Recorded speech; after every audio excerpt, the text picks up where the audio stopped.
Ethan Cross had never imagined that his first day on Zyphora would be the kind of disaster or adventure that would make him question every life choice that had led him here. He had flown across light years, leaving the familiar blue sky of Earth behind, all in the name of diplomacy. Humanity had been invited to join the Interstellar Council, a gathering of alien civilizations that had, until now, treated humans with polite curiosity, mild amusement, and, occasionally, quiet disdain. As the first human ambassador to Zyphora, Ethan felt the heavy weight of responsibility pressing down on his shoulders. He had spent weeks studying the Elorian culture, memorizing protocols, practicing greetings, and rehearsing speeches that would make him appear competent, confident, and, ideally, charming. What he had not practiced, however, was what to do when the ruler of a race of elegant, towering aliens smiled at him in a way that made him question whether he was negotiating interstellar diplomacy or auditioning for some bizarre alien reality show. The Aelororians were impressive. Ethan had expected them to be tall, yes, but nothing had prepared him for the sheer grace of their movements.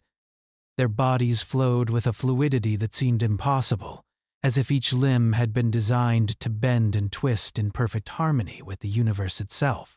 Their skin glimmered softly in the ambient lights of the royal palace, and their eyes, well, their eyes were intelligent and piercing, as though they could see every insecurity and every hidden thought in one glance. Ethan adjusted the collar of his suit for the third time in as many minutes. The banquet hall was massive, with a ceiling that stretched into soft, luminous clouds, and floors that reflected the alien lights like liquid mirrors. A crowd of Aelorian nobles surrounded him, each taller than any human he had ever met, each watching his every move with polite curiosity, and at the far end of the hall stood the queen herself, Queen Lyra. Ethan had seen her image in the holographic files sent before his arrival. The photos, however, were nothing compared to seeing her in person. Lyra moved with the calm authority of someone who knew every inch of her palace, and every person in it. Her presence was commanding yet effortless, a combination that humans had never quite mastered. Ethan tried to steady his breathing, telling himself that he had prepared for this moment. The Elorian translators hummed softly, adjusting the tone of his speech to suit the court. Ethan cleared his throat and, with what he hoped was confidence, stepped forward. "Your Majesty," he began, bowing slightly, "I must say your presence here, your, physique is truly remarkable." There was a moment of silence. Ethan froze.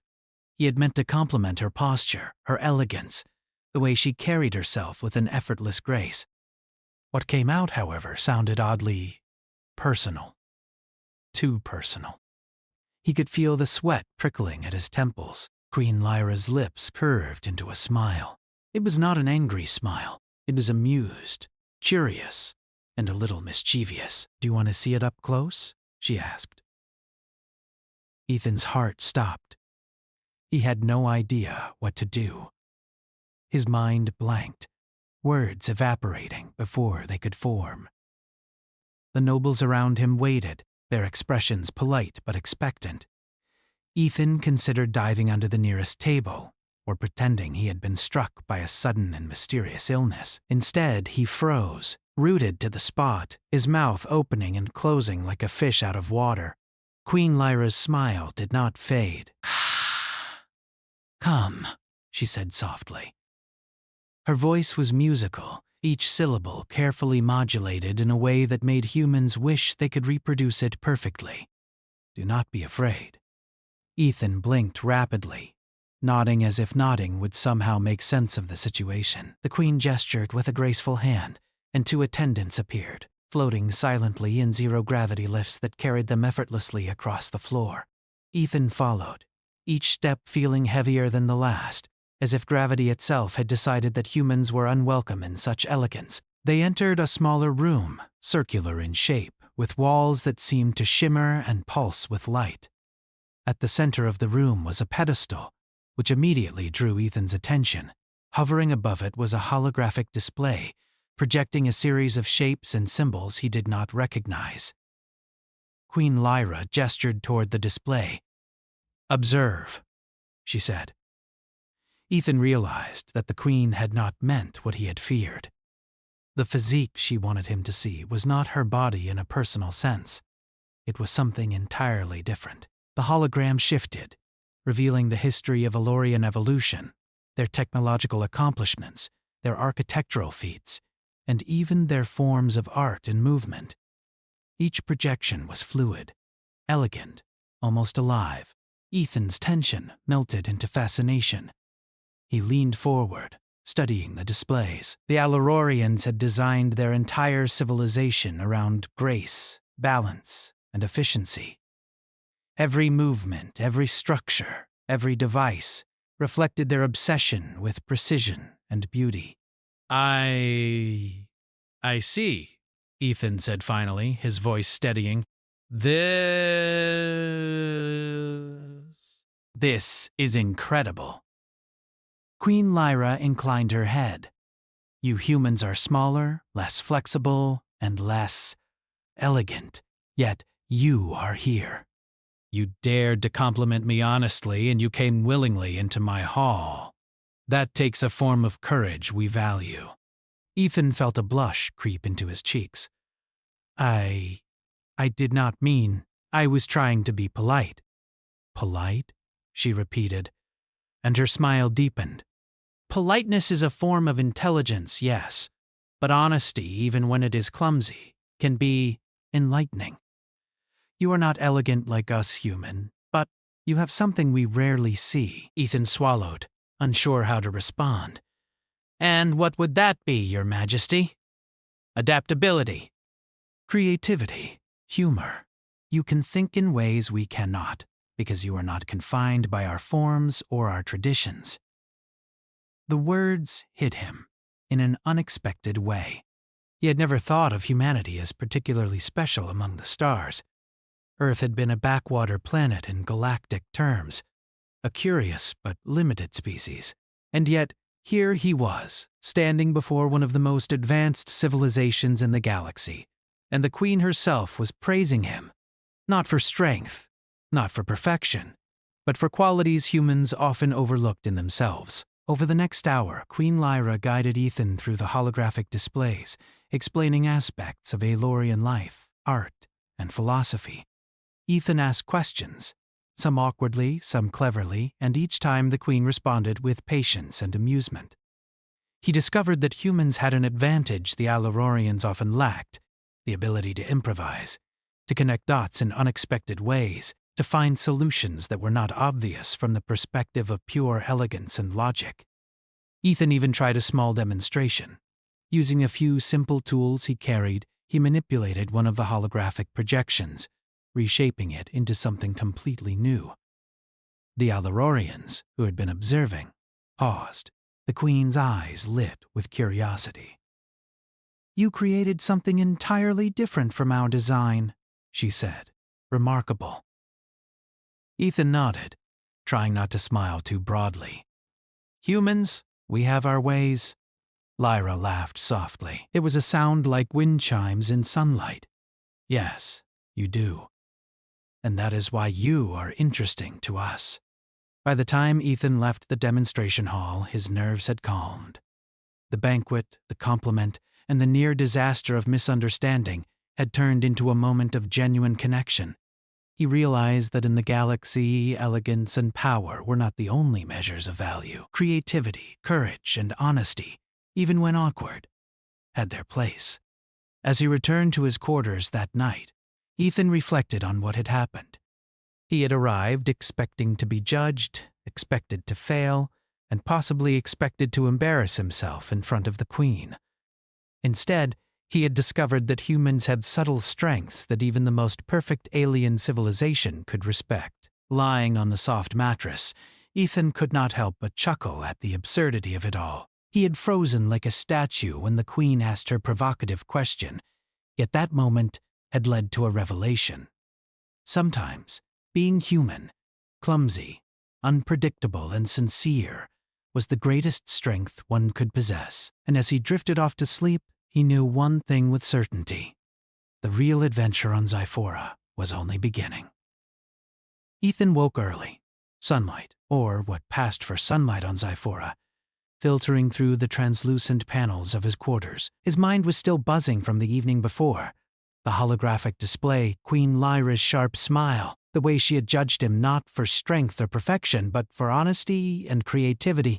It was a revelation. Humans, he realized, had a place in this galaxy not because they were elegant or perfect, but because they could think, adapt, and act in ways no other species had considered. The royal attendants arrived promptly, gliding into his room with the silent grace that had become standard on Zyphora. They did not speak, only gestured for him to follow.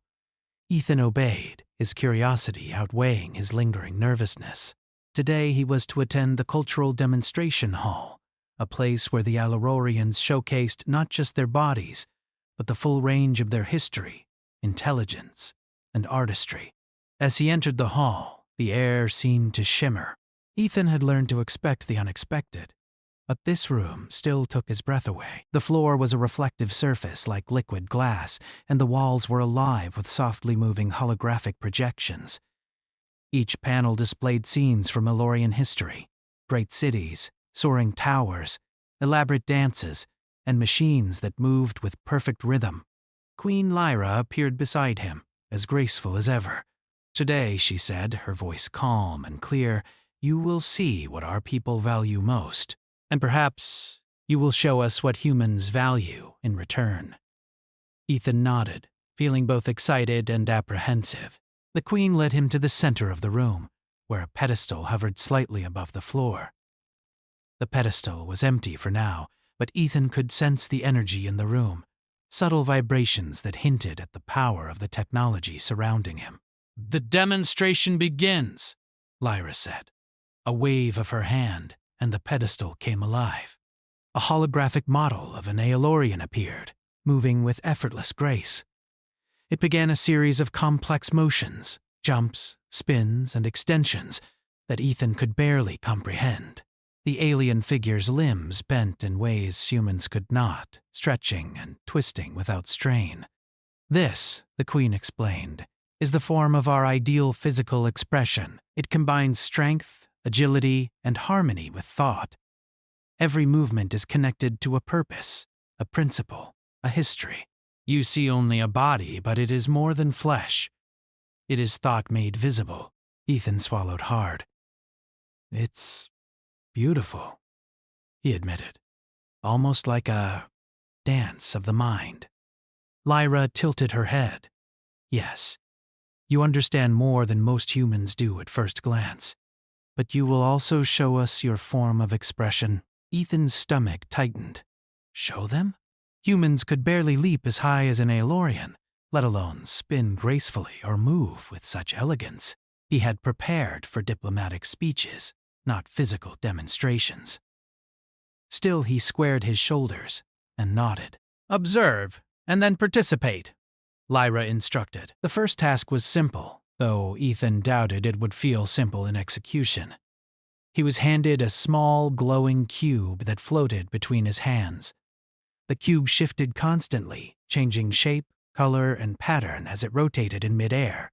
His task was to replicate its movements in some creative way using his own human body.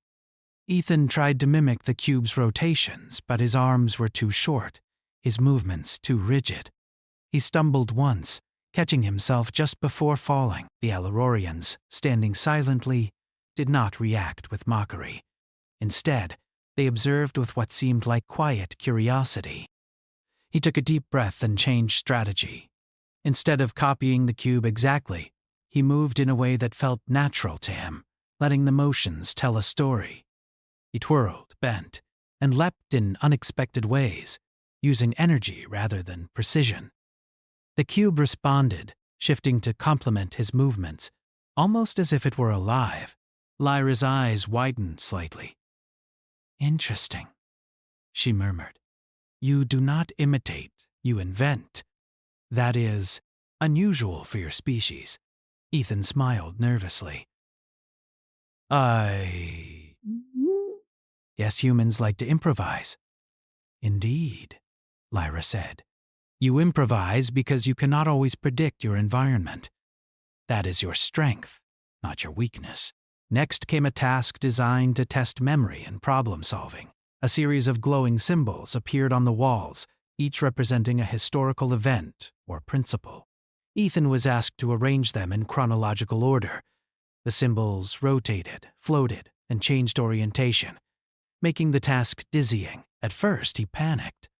The symbols seemed impossible to track. Then he remembered what the Queen had said. Humans were creative, adaptable, and inventive.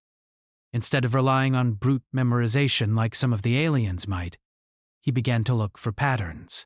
He noticed subtle differences in color, the shape of the glyphs, and the rhythm of their movements. Slowly, methodically, he began arranging the symbols. The Alaronians watched, their expressions neutral. When he finally placed the last symbol correctly, the room lit up in a display of flowing lights and music. The symbols danced across the walls, forming a mural of human and Alorian history together. Lyra's voice was soft, almost approving. You understand context. You connect ideas in ways we do not. This is remarkable. Ethan relaxed for the first time. He had thought the physical display would embarrass him, but it had instead revealed the unexpected. Humans had skills no alien species possessed. He could improvise, see patterns, and find solutions that elegance alone could not teach. The final trial was subtler, but more challenging. Lyra handed him a small device, shaped like a crystal, that projected scenes of Alorian customs. His task was to interpret them correctly and respond in a way that showed empathy and understanding. The scenes included ceremonial dances, interactions between nobles, and even subtle expressions of hierarchy and respect. Ethan focused intently. He noticed how the aliens moved their hands slightly differently when showing deference. He observed the timing of bows, the spacing of gestures, and the subtle glances exchanged. Using this knowledge, he mimicked the gestures, responding to the projections naturally. The hologram shifted, showing approval, then further challenges. Ethan adapted, using humor where appropriate, politeness when necessary, and intuition when logic failed. He realized he was speaking a universal language of behavior: curiosity, respect, and honesty. Lyra watched quietly, her expression unreadable. You humans are intriguing, she said finally. You do not have our strength, our elegance, or our perfect harmony. Yet you find ways to succeed. You teach us that limitations can inspire creativity. Ethan felt a warmth in his chest. The Queen was not merely tolerating him. She was acknowledging a human triumph. For the first time in his life, he truly felt that humanity had a place among the stars. As the demonstration ended, Lyra guided him to a balcony overlooking the palace gardens. The view was breathtaking. Floating terraces, waterfalls that defied gravity, and creatures that seemed to glide rather than fly. Ethan had never seen anything like it. Your people, Lyra said softly, have potential we did not expect. You approach challenges differently. That is why you are here. Ethan looked out over the gardens, thinking about Earth, about the humans back home who would never imagine that one day their species would be standing in front of alien royalty, proving their worth not with weapons, but with thought, creativity, and courage. I thank you, Your Majesty, he said. I will do my best to show that humanity is worthy of this opportunity. Lyra inclined her head. You have already begun. As Ethan left the balcony, he felt a mixture of relief and exhilaration. The initial disaster of the banquet had turned into a triumph of sorts. He had learned more in a few hours than he could have imagined. Humans might not be elegant like the Alarorians, but they were adaptable, inventive, and brave in their own way. Walking back to his quarters, he reflected on the day's lessons. Humans often undervalued their strengths because they were subtle and unpredictable. The Alarorians had underestimated them at first, but now Ethan knew better. humanity had qualities no alien species could replicate. The sun, or the artificial light of Zephora, was beginning to set, casting a warm glow over the palace. Ethan smiled to himself. Tomorrow would bring more tests, more challenges, and more opportunities to prove humanity's worth. But for tonight, he allowed himself a rare moment of pride. For the first time, he felt that being human was not a disadvantage in the galaxy. It was a gift. Ethan woke to the soft hum of Zephora's morning light, a gentle vibration that ran through the walls of his quarters. The previous day had been both exhausting and exhilarating. He had learned about Aelorian history, artistry, and culture in ways that had amazed him, and revealed humanity's subtle but undeniable strengths. Today, however, promised to be something different. Queen Lyra had hinted that there would be tests of wit, adaptability, and intuition, and Ethan knew that this meant he could not rely on improvisation alone. He had to think, plan, and act intelligently. He entered the palace's central hall, where the morning light poured through translucent panels.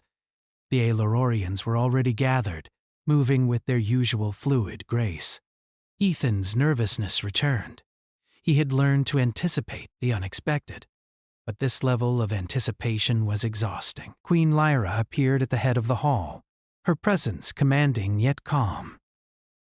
"Ethan Cross," she began, her voice carrying effortlessly over the crowd.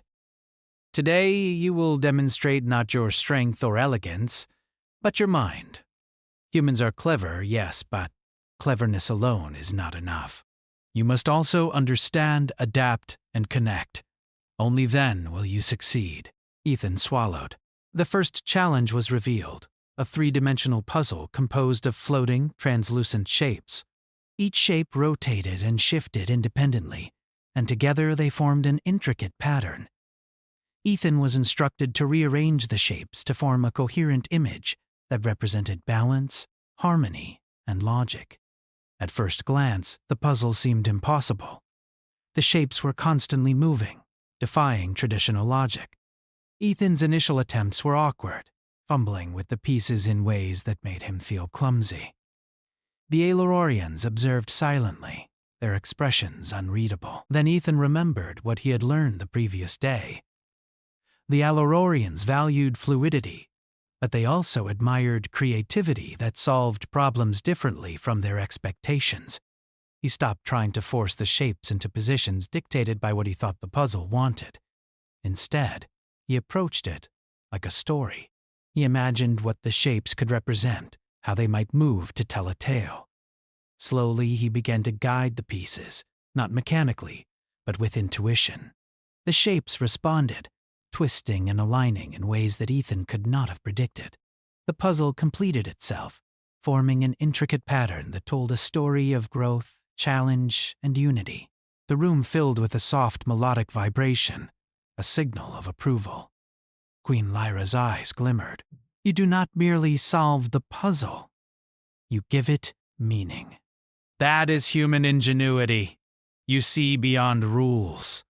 The next test was subtler but more challenging.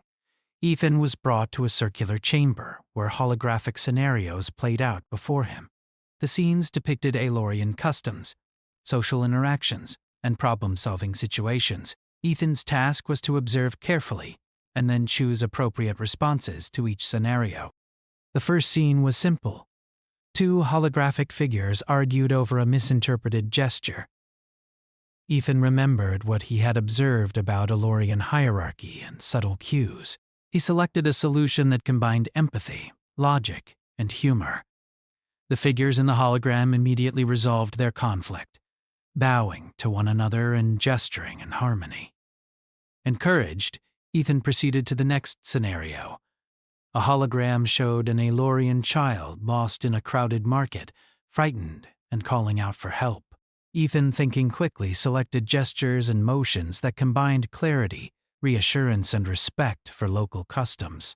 The holographic child responded immediately, calm and trusting, and Ethan felt a surge of pride. Humans might not have the elegance of the Aelorians, but they had intuition and empathy, traits that machines and perfection could never replicate. By mid-afternoon, The final test began. This was the most challenging, a collaborative task with several Elorian participants. Ethan and the aliens were presented with a complex machine, a device that seemed to function on principles beyond human understanding. The machine required multiple simultaneous actions to activate properly, and each alien assumed they knew the correct approach. Ethan observed. The Elorians approached the machine systematically, relying on precise calculations, instinct, and muscle memory. The human in him, however, noticed something they did not: small inconsistencies, minor flaws that would prevent perfect operation. Ethan spoke up, suggesting a slightly different sequence that combined their elegance with his improvisational logic. The Aelorians paused. They had never had a human suggest an approach that altered the sequence rather than mimicked their own movements. Tentatively, they followed his lead.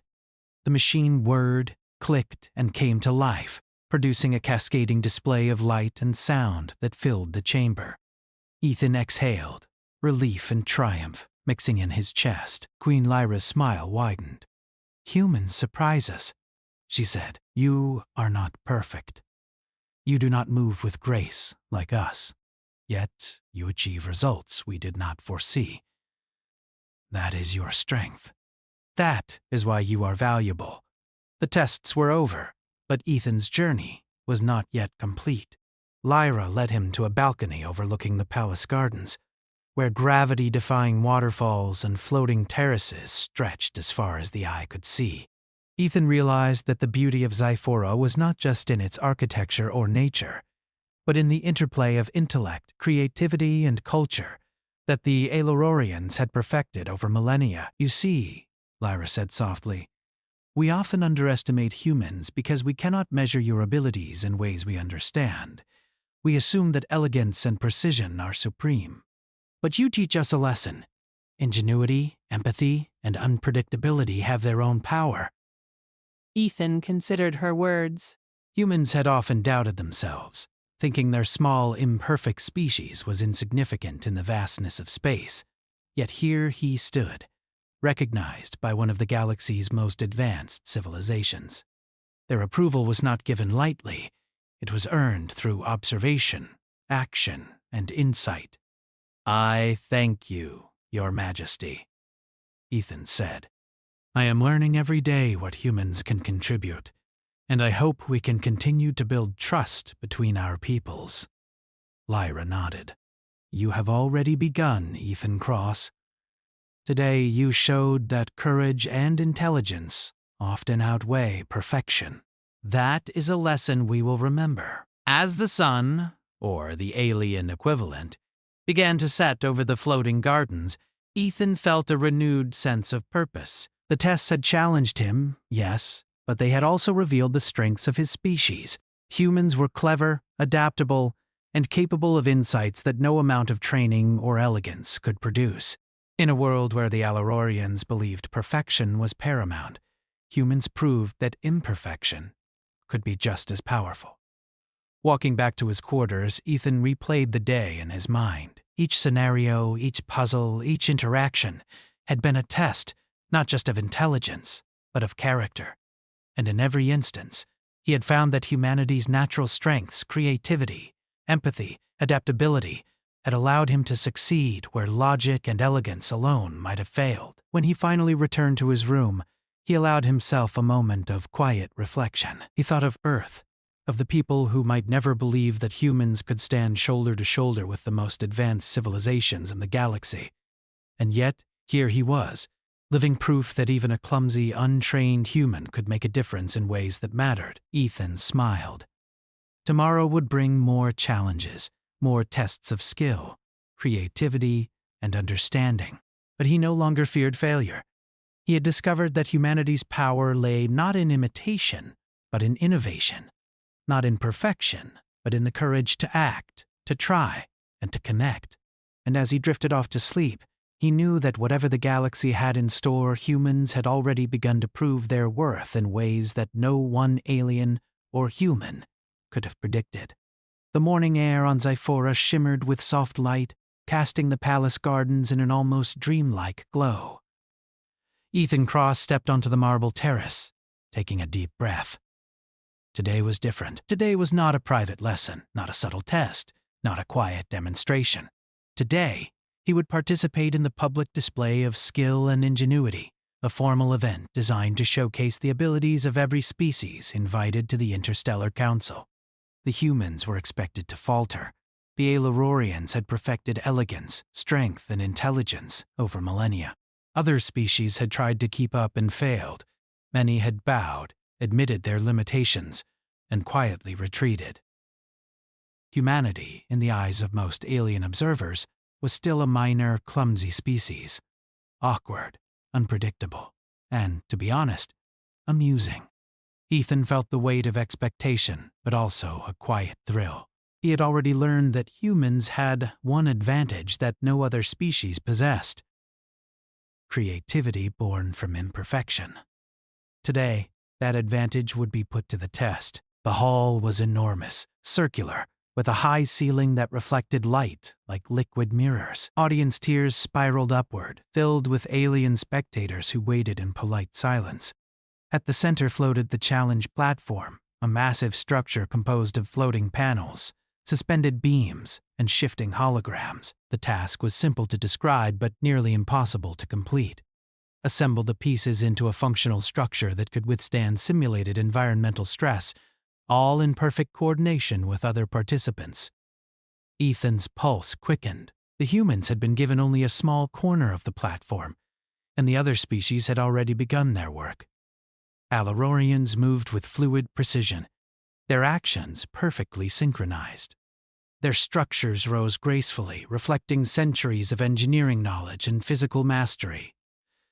"Do not be intimidated," whispered Dr. Yarm, Anika Shah, the human team leader. "We may not be as elegant, but we have other strengths. Trust each other. Trust your instincts." Ethan nodded. Humans moved cautiously onto their section of the platform. They were smaller, less coordinated, and far less graceful than the aliens, but they had imagination. They began their work not by copying the Aelurorians, but by thinking differently. Where an Aelurian placed a beam vertically and perfectly balanced it, a human improvised with an angled support that used a leverage in unexpected ways. Where the aliens tried to predict the holographic shifts exactly, humans adapted in real time, responding to sudden changes with laughter and quick fixes. The audience murmured. Some aliens tilted their heads, curious. Some frowned, unconvinced, but Ethan could see the surprise growing on Queen Lyra's face. The humans were not failing. They were achieving results the Aelurorians had not anticipated. A holographic projection suddenly shifted, simulating a storm that swept across the platform. The aliens faltered for a moment, their precise movements disrupted by the unpredictable simulation. The humans, accustomed to improvisation, reacted instinctively. They braced, leaned, and adjusted beams and panels with agility born not of perfection, but of creativity. Ethan climbed a panel that wobbled dangerously and shouted directions to his teammates. "Angle the support here! Shift the beam there!" The humans worked together seamlessly, their combined efforts turning a potential disaster into a spectacle of ingenuity. The crowd gasped as the human structure held firm while the more rigid designs of other species swayed and failed. Queen Lyra's eyes sparkled with amusement and admiration. "Remarkable," she whispered. They turned weakness into strength. The human team did not stop. Ethan directed the placement of panels, encouraged teammates to improvise when the holographic projections changed unexpectedly, and even suggested combining two separate pieces of technology in a way the aliens had never imagined. Slowly, their small section of the platform transformed into a cohesive, functional structure that was both resilient and efficient. The climax of the demonstration came when a final simulation activated. A simulated earthquake, intense vibrations across the platform, tested every design. Most alien structures wobbled precariously, some collapsing entirely. The human section, held together by clever angles, teamwork, and quick thinking, remained stable. The crowd erupted in murmurs of disbelief and admiration. Queen Lyra stood, clapping lightly. "You see, my advisors," she said, gesturing to the humans. "These creatures, though not elegant like us, have ingenuity, courage, and creativity. They see possibilities where we see limits." Ethan felt a wave of pride. Humans had been underestimated, laughed at, and doubted. Yet here they were, outsmarting perfection with unpredictability, collaboration, and imagination. He looked at his teammates, all beaming with exhilaration, and realized that this moment was more than a victory in a test. It was a declaration. Humanity had a place among the stars. After the demonstration, the humans were escorted to a reception area. Aliens from various species approached them, some with curiosity, others with newfound respect. Questions were asked, compliments given, and even the skeptics nodded appreciatively. Queen Lyra approached Ethan personally. "You have shown more than skill," she said. "You have shown character." "You do not merely react to challenges, you transform them. That is rare, even among my people." Ethan bowed, feeling a mixture of pride and humility. "We do what we can, Your Majesty. Humans, we like to think on our feet. Sometimes that helps more than precision or elegance." Lyra smiled, a soft expression that held both amusement and recognition. "Indeed, you have made an impression." Not just on me, but on all who witness today. Your species is interesting. Clever, resilient. The humans celebrated quietly among themselves, savoring the triumph. It was more than just a victory and a demonstration.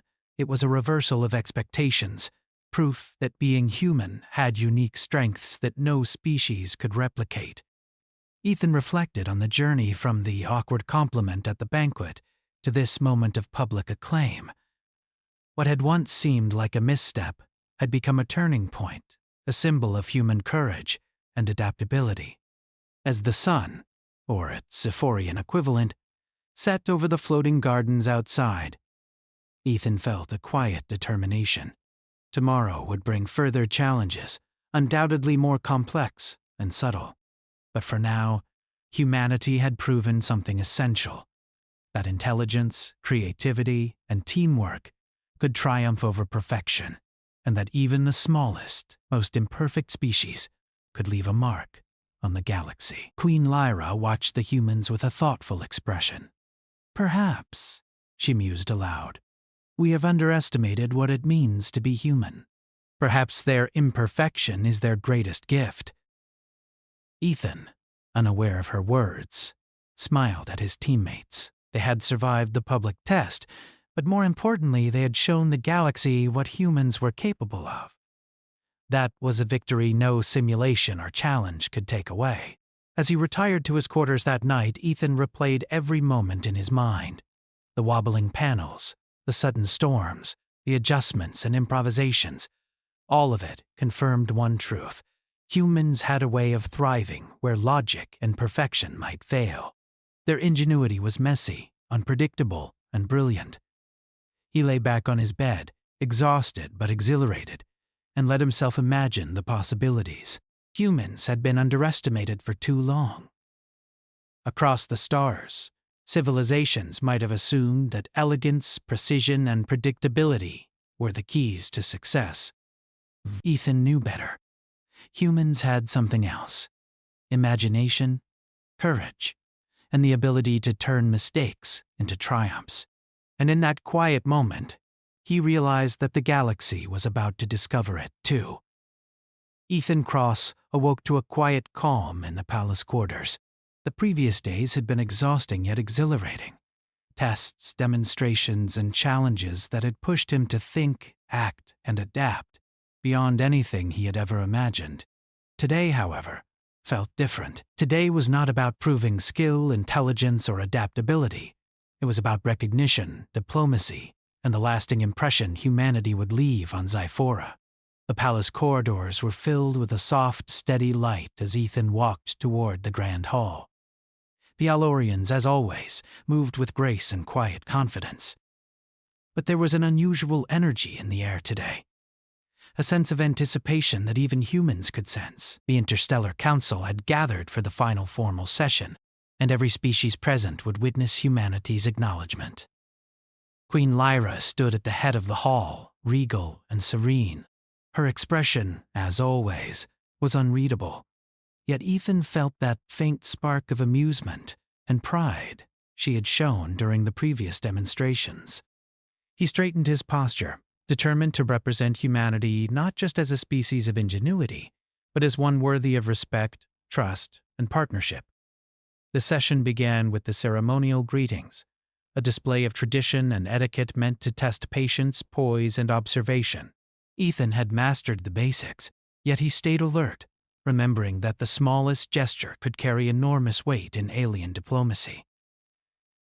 As the ceremony concluded, Lyra spoke, her voice clear and resonant. Today we recognize the accomplishments of those who have demonstrated not only skill, intelligence, and agility, but also courage, creativity, and character. Among them are the humans, who have shown qualities we did not anticipate, qualities that enrich our understanding of possibility. Ethan felt a rush of disbelief. He had expected acknowledgement, perhaps polite thanks, but not this open praise. Humans had been underestimated across the galaxy, smaller, clumsier, less refined, and yet here they were, publicly recognized by one of the most advanced civilizations in existence. He stepped forward, bowing respectfully. On behalf of humanity, I thank you, Your Majesty. We are honored by your recognition, and we hope to continue learning, sharing, and growing together. Lyra inclined her head. You have already begun that journey, Ethan Cross.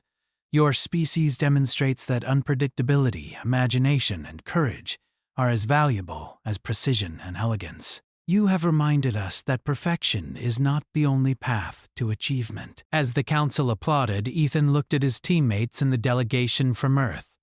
They were smiling, some with tears of relief and pride. Humanity had not only survived the challenges, they had excelled in ways that other species could not predict. The applause was more than for their actions. It was a recognition of human potential, character, and ingenuity. After the formalities, Queen Lyra requested a private audience with the human delegation. The room was quiet, lit by soft golden panels that reflected off the walls and floor. Ethan felt a sense of awe as he realized that this moment, an audience with one of the galaxy's most powerful beings, was both personal and historic. Lyra gestured for them to sit. Humans, she began, you have shown what many would call imperfections. Yet you have turned them into strengths. You are unpredictable, yes, but your unpredictability is a form of creativity. You are not elegant, yet you solve problems in ways that elegance cannot anticipate. You are honest, sometimes awkwardly so, yet that honesty inspires trust. Your people are remarkable, and your species deserves a place at the council. Ethan felt a surge of pride and humility. Thank you, Your Majesty. Humanity has much to learn, but we hope our perspective, our creativity, and our courage can contribute to a better understanding across the stars. Lyra nodded. That is exactly what we hope. Your people remind us that intelligence is not just knowledge, and strength is not just precision. Character, creativity, courage, and adaptability, all these define the true measure of a species. Ethan noticed that some of the alien council members were watching closely. Many of them had doubted humans. Some had even dismissed them entirely. Yet now they were listening, paying attention, and perhaps reconsidering what they thought they knew about humanity. Your people, Lyra continued, have a rare gift. You do not simply follow rules. You create solutions. You do not merely move with grace. You adapt. You do not only survive, you thrive in ways that others might not imagine. That is why you are valuable. That is why humanity has a place among the stars. Ethan felt his chest swell. For centuries, humans had been underestimated, overlooked, and sometimes even mocked by other species. Yet here, in this hall, humanity was being celebrated. Not for weapons, not for brute strength, not for elegance, but for ingenuity, courage, and spirit. The Queen leaned forward slightly, a gesture of intimacy and trust. Ethan Cross, I invite you to be humanity's voice among the Council. Speak not only for your species, but for your values. Demonstrate that intelligence, creativity, and character are strengths that can shape the galaxy for the better. Ethan nodded, swallowing the lump in his throat. I will, Your Majesty. I will do my utmost to represent humanity with honesty, creativity, and courage. As the delegation left the palace, Ethan reflected on the journey from the awkward compliment at the banquet to this moment of recognition. What had once seemed like a misstep, a poorly chosen word, a misunderstanding, had transformed into a symbol of human courage, honesty, and ingenuity. The galaxy had witnessed humanity at its best, and in doing so had begun to understand what made humans unique. Back at the delegation quarters, Ethan and his team celebrated quietly. There were smiles, laughter, and whispered reflections on the incredible turn of events. Humanity had not only survived Zyphora, they had triumphed in a way that no one, alien or human, could have predicted. Dr. Anika Shah, the human team leader, clapped Ethan on the shoulder. You did it, she said. We all did. We showed them that humans are clever, adaptable, and brave in ways they couldn't anticipate. Ethan smiled, thinking of the Queen's words. Humanity's strengths were subtle, often hidden behind apparent flaws or clumsiness. Yet, in the right context, those strengths became extraordinary. They had turned awkwardness into charm, mistakes into opportunities, and unpredictability into a weapon of innovation. As evening fell over Zyphora, Ethan found a quiet balcony to reflect. The floating gardens below glimmered with lights, waterfalls defied gravity, and alien creatures glided effortlessly through the air. Yet amidst all this perfection, humans had left their mark.